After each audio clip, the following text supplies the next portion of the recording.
most common indices that we have in corruption, and which are sort of world famous when we talk about corruption, are composite expert indices. They basically take different expert scores, so different expert assessments on corruption, and aggregate them into one index.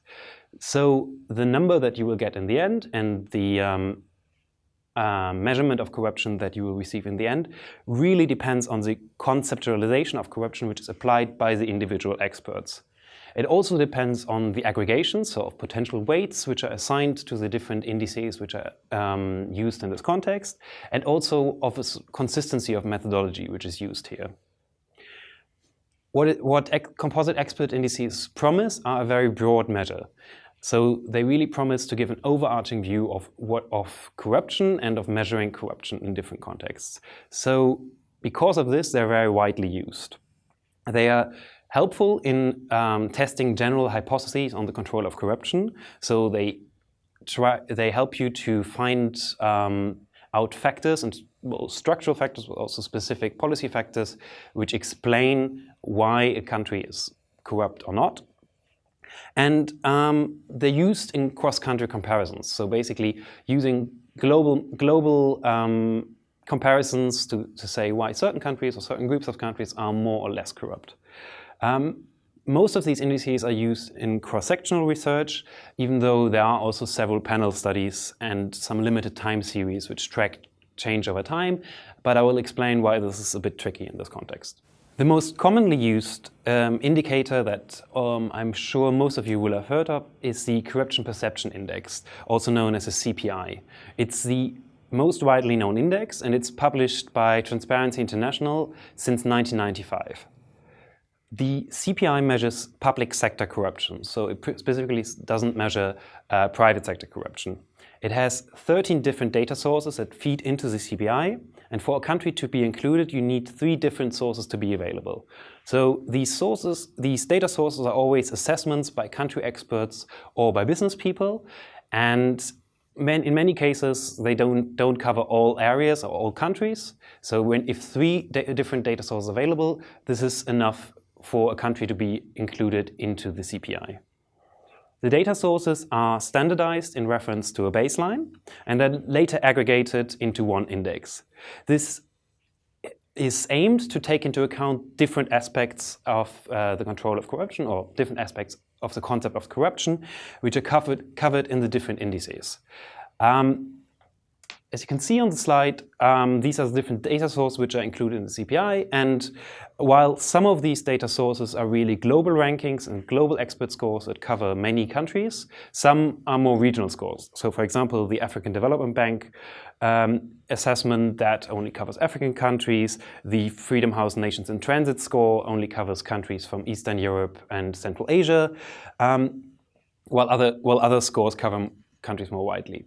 So in total, the Corruption Perception Index covers 180 countries in the world, so it has really a wide coverage and is quite useful in this context for that.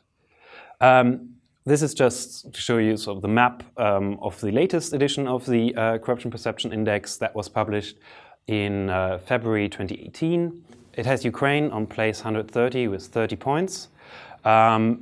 Which is sort of more towards the bottom of the table, and has top countries listed as New Zealand or Denmark and Finland.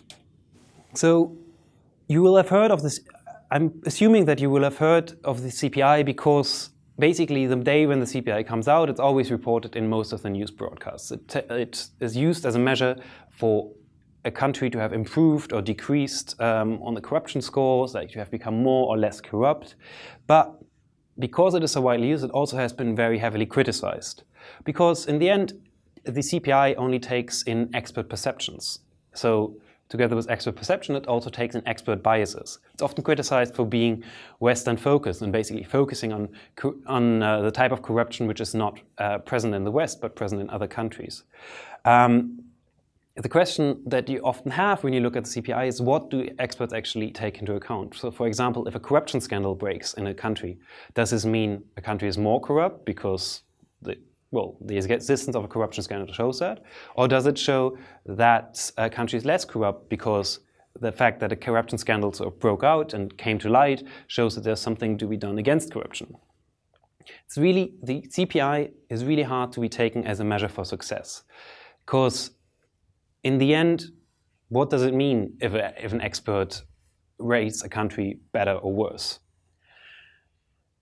What is also criticized in the context of CPI, too much attention is paid to ranks. So given that the CPI changed the number of countries that it included in the last years, the ranks actually are fairly meaningless in a way. So obviously it's nice to say, oh, country X is ranked the 10th best country when it gets to the control of corruption, or rather the 10th least bad country when it gets to corruption. But what does place 10 in this context mean? It's also a bit difficult. It was also criticized for some counterintuitive country scores. So for example, the United Arab Emirates are ranking ahead of France, Qatar is tied with Portugal. Countries such as Luxembourg, Singapore, Hong Kong, which are known for questionable tax practices and hidden assets, actually receive quite good scores, similarly to some fiscal paradises in the Caribbean. So the CPI really doesn't seem to take these factors into account. Also, one word of warning: when you use the CPI, there were quite a few methodology changes prior to 2012. So when you're comparing country scores, you really can't compare today's scores to scores prior to 2012. So since then, you can compare scores between country scores quite normally, and it's okay to sort of try and track progress with these scores, but don't do this before 2012.